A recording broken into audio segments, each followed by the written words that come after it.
Shalom, shalom, everybody. Welcome to another episode of the Pulse of Israel. And today I want to introduce you, if you do not know him yet, and I hope you do, but if you do not, everyone meet Joseph Cohen. Shalom, Joseph. Hello. Hi. It is a real pleasure talking to you here from the ancestral and eternal homeland of the Jewish people. As I wrote in the introduction, Joseph, you are killing it with the truth in Britain and online, on Twitter, all over the place. For those of you not familiar, Joseph runs the Israel Advocacy Movement. He is top-notch video production, not just video production, important videos putting out there, but standing up. Yeah, listen, I'm going to show it to you, you know? But in the meantime, Joseph, please tell us who you are. What gets you going that got you so involved for Israel? Okay, first and foremost, Avi, thank you for all your kind words. It's completely reciprocal. The work you put in for Israel is incredible. So it's an honor to be here with you. So yeah, a little bit about me. For those of you that don't know, my name's Joseph Cohen. As Avi said, I run the Israel Advocacy Movement. First and foremost, please go like, follow, subscribe. We're on Instagram, Facebook, YouTube, Twitter. Hopefully you won't regret it. But yeah, so what we do, how I got into it. So I come from a left-wing background. I was raised not within the Jewish community. Like, I was raised in a small working-class community in the north of England. No other Jews in the village, and just my family. And I was raised on a diet of Marx and Engels. I spent my early 20s confronting the Nazis in the north of England. They have a very strong foothold, the British National Party, the National Front.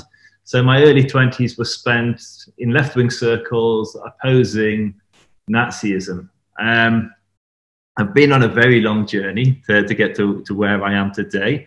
Oh my God, I can't wait to show one of your video clips for people to see who you are today, Joseph. All right, go for it. Wow. And so I guess, so people don't zone out, the end of my journey is confronting jihadis, Nazis, the enemies of the Jewish people within the UK, and filming those interactions, publicizing them to a broad audience. So that's where my journey ended. But like the path I went on was, I decided I wanted to be closer to my people, to the Jewish people, so I had to leave my village. And so I moved to London. And I got involved in a number of initiatives. The first initiative I launched was looking to try and build bridges between Jews and Muslims. There's a lot of commonality between our faiths. Most Muslims are completely oblivious to how much of their tradition is based on Judaism. Most people are familiar with the not eating pork and the very basic things. But the entire religion, whatever ritual you look at within Islam, you'll usually find Jewish precedent. So if it's going on Hajj to Mecca, Medina, well, we would have Hajjim, we'd have Hajj, and we would ascend to Jerusalem. They would circle the Kaaba. We were circling the temple, the Beit HaMikdash. Wow. And so I looked to publicize the commonalities between the two faiths in the hope that familiarity would breed tolerance. The website I ran was getting 1 million visitors a year. It was doing relatively okay. But that put me into contact with the Muslim community in London, and realized there was a real problem with anti-Semitism within the Muslim community, particularly within the more extreme fringes of that community. There was some serious anti-Semitism that nobody was really engaging with. And similarly, you have back then, this is maybe 5 years ago, you had the far right were relatively strong. And at that point, the far left the far left in the UK really emerged as anti-Semitic, like in a big way, and came out of the shadows following Jeremy Corbyn. And we worked relentlessly to try and prevent the anti-Semites taking senior, or basically leading the British government. And we were very successful in that. But back then, they hadn't emerged. And so I launched another initiative to combat all streams and inspire others to combat anti-Semitism, which was the Campaign Against Anti-Semitism, which was a grassroots initiative which looked to inspire other people to come out and campaign against anti-Semitism.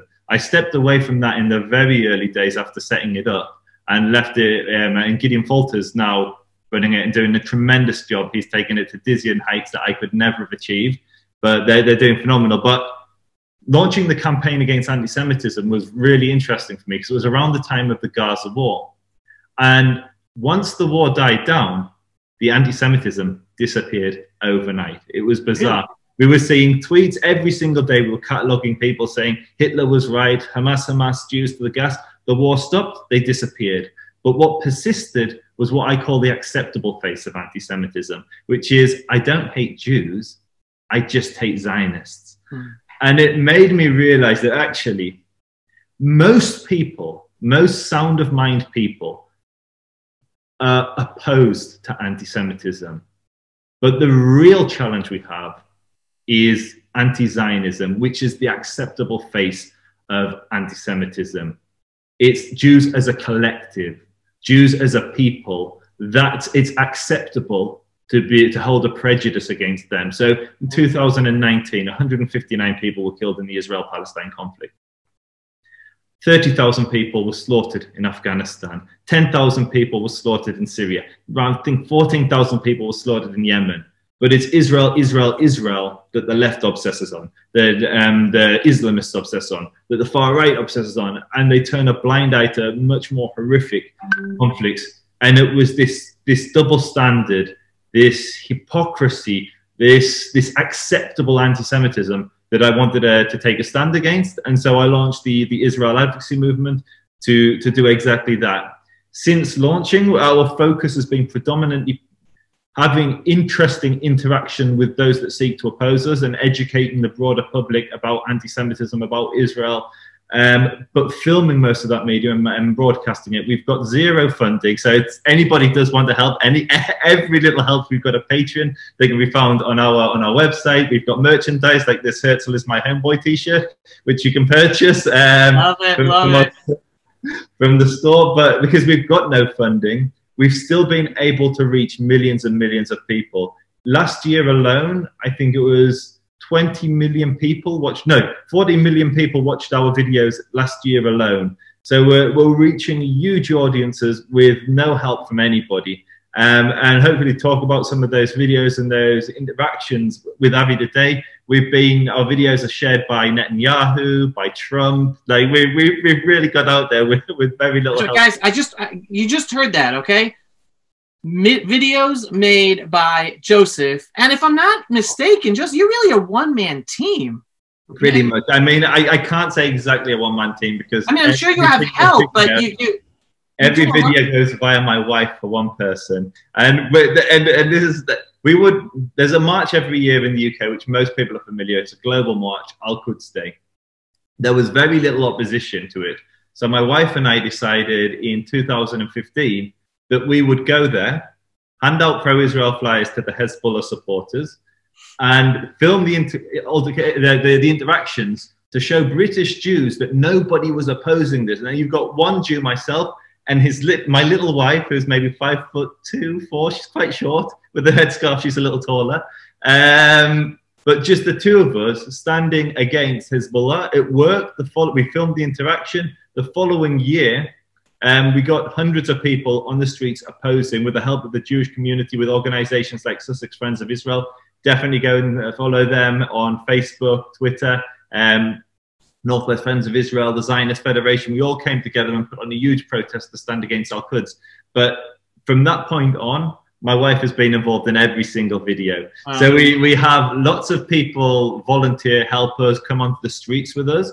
But yeah, it's truly just me and my wife churning out these videos, and we both have day jobs. We do this in the evenings, we're unfunded, and we've built up the largest pro-Israel platform in the UK. We've got 100,000 followers across all our platforms. And so, yeah, every like really helps. I keep saying it and plugging it, but please go and check us out, Israel Advocacy Movement. Your likes, your follows, they really help.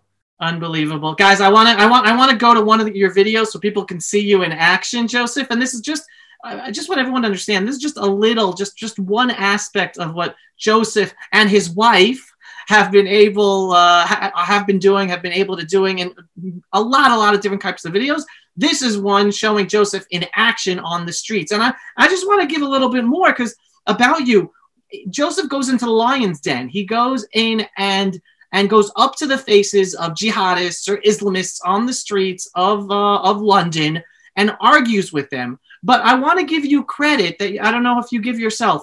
One thing that differentiates Joseph from others, he doesn't just argue, and he's not arguing for the sake of argument's sake or to prove them wrong. He's arguing to educate and to bridge and to create that bridge between him and the truth about Jews and Israel and the Muslim mindset trying to bash the lies that they're spreading. So here, just stay with me. We're gonna watch this one. It really gives you a great sense of what Joseph has been doing and is really successful at it. So here we go.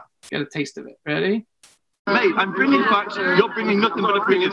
Name one bomb that was dropped by Israel in the last year. Yeah, we're talking about, okay, what about before last year then? Okay. No, so let's talk about that. Hamas in Gaza, yeah? Condemned by the United Nations for hiding missiles in schools. They fired over 200 missiles from schools. They fired over 100 from mosques. They fired from graveyards. Hamas hide behind people. They hide their missiles behind people. They protect their missiles with people. So Israel protects its peoples with missiles. So human shield. How would you say that? Human shield. Yeah? Hamas have human shields. Yeah, absolutely. Human shield. Allah. Unbelievable. But here's more. Muslim people slaughtered my people in Arabic lands. People have slaughtered my people everywhere. So forgive me when I point out anti-Semitism. We've been slaughtered in every generation. The entire world is looking at Israel today. Now listen. The entire world is looking at Israel today. This year, he showed me a statistic. According to Palestinian sources, 100 Palestinians have been killed in the last year. 100 Palestinians in the last year. Now listen, how many United Nations resolutions were passed against Israel in the same period? 20. How many resolutions were passed against the rest of the world in that same period? 3. So Israel had 20 resolutions, the rest of the world had 3 resolutions. There were 100 dead Palestinians, there were hundreds of thousands of dead Muslims massacred at the hands of Muslims, and the United Nations says nothing. And that's when I say it's anti-Semitism. When the entire world looks at the one Jewish state and holds it to a standard that it holds no other nation, that's anti-Semitism. Can you be an anti-Zionist not being anti-Semitic? Can you be an anti-Zionist? You can, but it's very hard. See, I'm going to stop it here for everyone, but the point I want to make that you don't get enough credit for, they're conversing with you. You have managed to have a conversation, even though you're a little heated. Still, it's not a head-to-head, just screaming at each other, screaming facts, and with everyone going over their heads. That you succeeded in engaging them to actually be asking you questions and listening and even agreeing with you. And this is just a little. So what's your secret? Because there are plenty of other videos that really showcase this skill set that you have. So what's your secret, Joseph?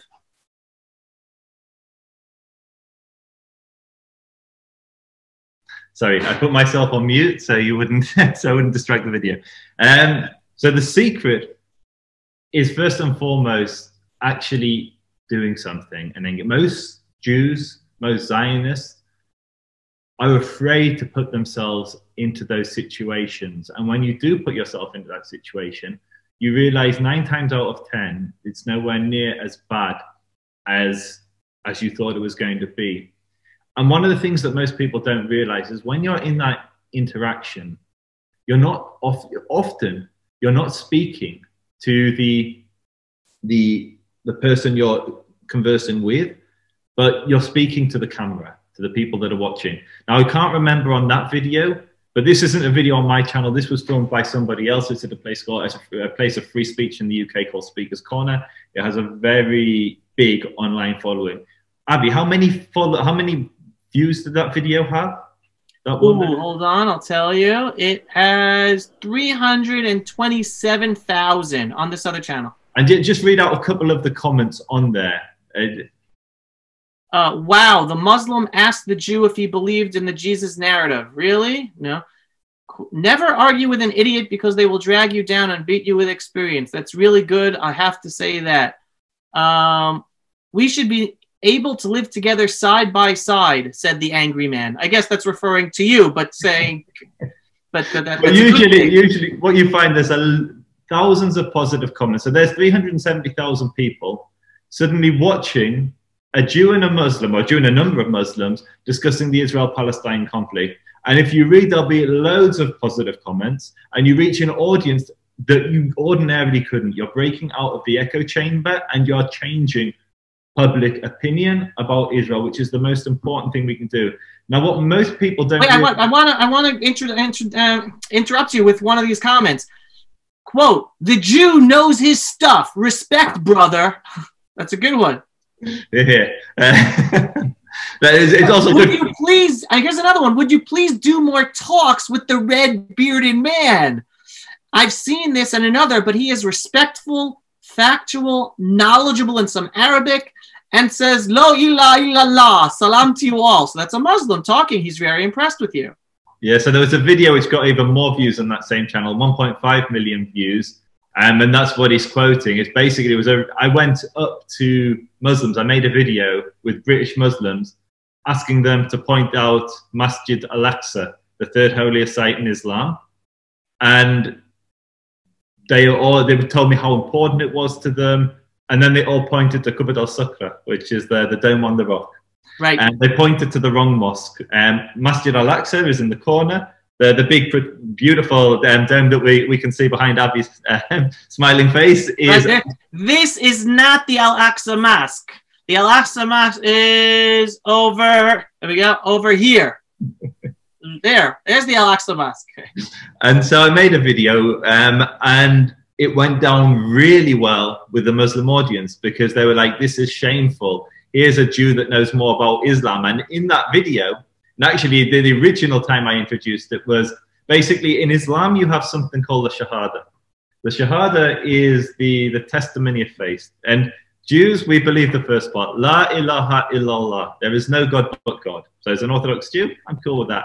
They will then finish it and say Muhammad is his messenger in Arabic. But what I do is I flip it and I say Musa Rasulullah, which means Moses is his messenger. And so I remember one time, there's a very famous jihadi in the UK, and I'll get back to the story, called Anjem Chowdhury. He is responsible for recruiting or radicalizing many of the people that went out to fight with ISIS, many of the convicted terrorists in the UK, 7/7 bombers, all these people, many of them can be traced back to his organizations and his teachings. He's done time for terrorism, he's out now, but he's one of the most, I guess, famous hate preachers in the UK.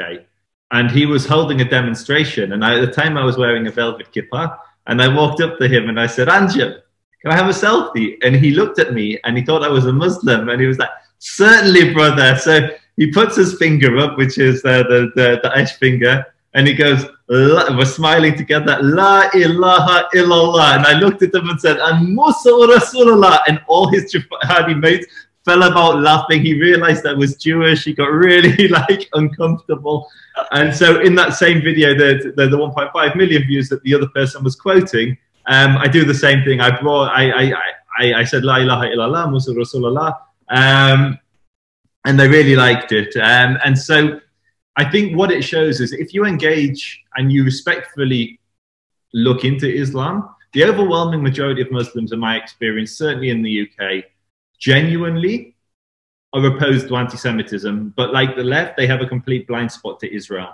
So if you can engage them respectfully within their religion and show that you're not prejudiced, you're not a bigot, you're not coming at them filled with hate, you actually want to make peace with them, and you've taken time to learn their text and learn their religion, it's a very fertile ground to produce meaningful relationships. And we're sensing that today in the real world with people who have a much bigger platform than me, people like Netanyahu, who are reaching out to the Gulf states. And you had the United Arab Emirates landing in Israel for the first time, and the Palestinians rejecting the aid because it went to Israel. And you're seeing huge changes as Jews, and I mean, at the moment, Shalom from Iran is trending in Iran.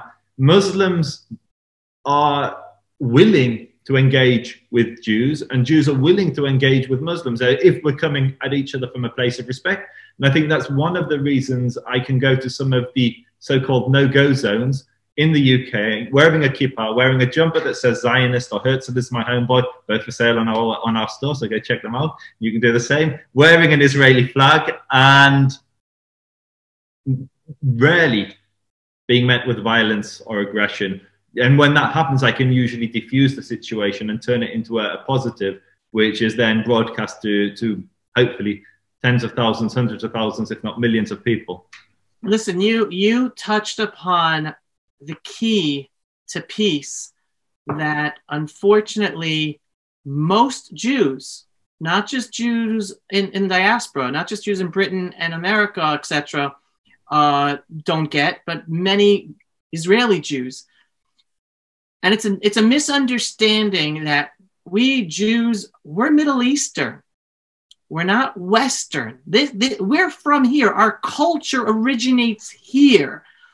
And if we just respect the Islamic faith for what it truly represents, the good and the bad, what we agree or disagree, they will then, and also we respect ourselves. You're respecting yourself, your own indigenous Jewish identity by standing up for the truth about Judaism and the relationship between Judaism and Islam. Most Jews don't want to go there. They don't want to go there. And the Muslims, they respect. And when they see Jews who do not respect our own Jewish identity, when they see Jews and Israelis who do not take their own identity seriously, and listen, there are plenty of Israeli Jews and Jews in England and America who consider themselves Westerners. They consider, because we've been there for however many decades, then they don't respect us. But when they see Jews acting like Jews, respecting their own and respecting the Islamic faith and identity, then they give you the respect. And that is the key for when we will be able to achieve peace here in the Holy Land. I always say the Arabs aren't the problem. It's the Jews. We're the problem. The Arabs only remind us of how we're the problem, because we have to learn to respect ourselves, respect our actual relationship with the Islamic world here in the Middle East, and then we'll be able to live peacefully, because they'll then respect us and stop the terrorism against us. And you hit on that in England, which is fabulous. 100%. It's almost like we prepared this, and like we genuinely didn't. But the guy who opened up that conversation, he was wearing the keffiyeh, he had a beard. He's called Abdul Hakim, or Ricardo McFarlane. And he is one of the more prominent Islamists within the UK, from the same circle as Anjem Choudhury. There was a documentary called The Jihadis Next Door. In it was a gentleman called Butts, I've forgotten his first name, but it was basically the London Bridge terrorist. Standing next to him is Ricardo McFarlane, the guy you saw in the video. This guy is when we had, if anyone's heard of the Sharia patrols that were operating in London, this was the guy who was running it. It was outside the East London Mosque. He was arrested for doing that. And Curran Butts, that's it. And this is a guy who was recently in jail. I'm not sure if it was for terrorism or extremist views, but I know he was certainly inside recently. I don't know his position at the moment. I've engaged with him a number of times, and he left a comment on one of the videos, which I'll never forget. It was a video where I was debating another well-known Muslim in the UK, prominent figure called Mohammed Hijab. And underneath the video, he wrote something to the effect, I can't remember precisely the wording, but I never thought I'd say this, but Joseph has more al-wal-walabara, I don't know what that means, than the Muslims. He loves his people, and so he should.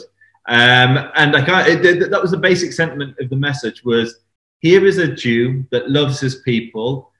As a Muslim, we should love our people the same way. I can't hate this man for doing that. And I don't know what his view of Jews were before his altercation, his interactions with me. But I do know that I gave him a taste of authentic Judaism, what it actually is to be a Jew, what it is to be a Zionist, not what he thinks it is, but what we actually believe and what we actually stand for. And he went away respecting that. Right. I don't know if he was a threat to Jews. He wasn't a threat to Jews, but I do know he was then commenting on other Muslims' videos saying that he respected me because of my views on the Jewish people and the state of Israel. And he stands against Israel. He's not for. I've got a video on my own channel where he proposes his solution to the peace, and it was like one final Armageddon-style war, and the winner takes all. It was like, well, we've tried that a few times. It hasn't worked out so well. Why not just make peace instead of another war? But the guy's an extremist, and because of the interactions he had with me, maybe they changed his position. He certainly looked at me in the way that you describe. In here is a Jew that respects being Jewish. He isn't ashamed of being Jewish. He's wearing a jumper that says Zionist. He's got tzitzit. He's got a kippah. He's not apologetic. He's not hiding away. He's not trying to assimilate. One of the things I always say, and I really respect the Muslims for this, in the UK, when the Jews came to the UK, Moshe became Martin. Yaakov became Jack. Yosef became Joseph. We took on English names. When Muhammad came to the UK, it was still Muhammad. And there's something about like not trying to hide behind another identity and just being authentic and true to you and your people and not being ashamed to be Jewish. And it goes back to what we were saying at the beginning. The reason I can create these engaging videos is because I actually go out there. Right? I'm not particularly knowledgeable. I'm not particularly courageous. The only difference between me and a lot of Jews within the United Kingdom is I'm willing to go out of the bubble that we live in and actually go out and engage with these people. And 99.9% of the conversations are really positive. Most of the Muslims I meet, really positive about Jews and the Jewish people, and we'll go to great lengths to try and show you how their religion really respects the Jews, and you can get into conversations about how different caliphates weren't so good and some were good, and there's a whole very complex history. But what you do realize is when you actually speak to these people, there is a real chance for peace, but it just requires engaging with them. And unfortunately, we leave most of the interfaith to the wrong people. Mm-hmm. And most interfaith work is done by people who already like each other or just want a good photo opportunity. And they come together and they talk about hummus and they break bread and isn't this lovely, isn't Judaism, Islam. They ignore the real issues that must be discussed, can be disagreed upon, but to have that respect. And exactly. But I think you don't give yourself enough credit. First of all, you do have the courage, but I'll tell you what gives you the courage. And it's interesting because I think you have this specifically because you come outside of the community. You came to Judaism, right? I imagine you're about tshuva, and now you're a religious Jew. Now you're not from the left-wing background. You have a certain confidence in your identity because you own it. You weren't born into it. You're not embarrassed by it. You own it. And even though you say you're knowledgeable enough to be confident in your authentic Jewish identity that most, I won't say most, but that many Jews, especially in the diaspora, regardless if they're Orthodox, conservative, Reform, unaffiliated, they don't have. They're embarrassed about their Jewish identity out in public. Or they say their Jewish identity is something else in order to be accepted. Oh, I love everybody, and that's Judaism, right? Or I love rights for LGBTs, and that's my Judaism. But they're embarrassed about their authentic Jewish identity, and that's not you. So your courage comes from a true embrace of what a Jewish identity really means, and that's, I guess, gives you the courage to put yourself in that situation. So you don't give yourself enough credit. And I wish more born, it's not, you were born Jewish, but more Jews who are affiliated or who publicly say that they're Jews can learn from you, from your knowledge, from your courage to themselves grow more confident in their authentic Jewish identity and not just cherry pick what they think is what their Judaism is about, but yet truly be embarrassed about Israel, about the Jewish community, about the religious aspects. You got something going for you, and you're very blessed. So I hope others are inspired by that from you. And I think that, truthfully, I think there has been a huge change amongst Anglo Jewry. I can't speak on an international level. I'm based here, but where we didn't used to have much of a street movement here, now if there's a hostile protest, if Hezbollah flags, Hamas flags are on the street, there's opposition.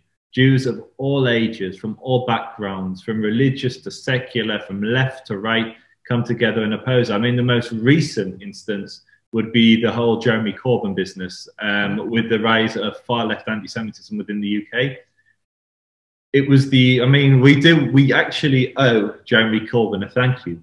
He was the first person that brought true Achdut to the Jewish people in the United Kingdom. We had from religious to secular, from ultra-Orthodox to completely secular, from male, female, young to old, just universal recognition of the threat that he posed to the Jews in the UK.